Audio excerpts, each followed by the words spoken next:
जय श्री राधे।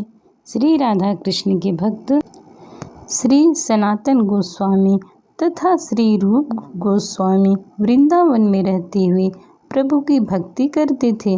दोनों संत प्रभु की भक्ति में कुछ रचना भी करते, एक दूसरे को सुनाया करते, कभी भजन कभी कविताएं या राधा कृष्ण की कथा करते और दोनों ही भक्ति भाव में विभोर हो जाया करते थे। एक दिन दोनों भक्त हरि चर्चा कर रहे थे। श्री सनातन स्वामी गोस्वामी ने श्री रूप गोस्वामी से पूछा, आजकल आप क्या लिख रहे हैं?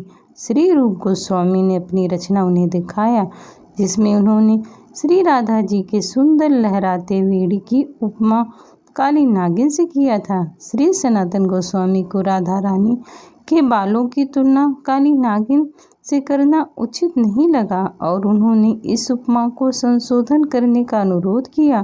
श्री रूप गोस्वामी ने मुस्कुराते हुए कहा, ठीक है, सोचूंगा, और दोनों एक दूसरे से विदा लेकर चले गए। वृंदावन में राधा कुंड के आगे झूलन तला नामक स्थान है।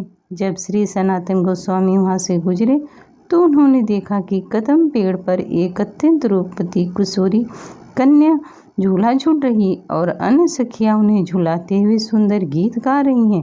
गोस्वामी जी ने झूलती हुई कन्या के बालों पर काली नागिन को लहराते देखा। गोस्वामी जी यह दृश्य देखकर घबरा गए और उस कन्या को बचाने के लिए वहीं से चिल्लाने लगे, लाली, तुम्हारे बालों में सांप है, कहीं तुम्हें काट न ले।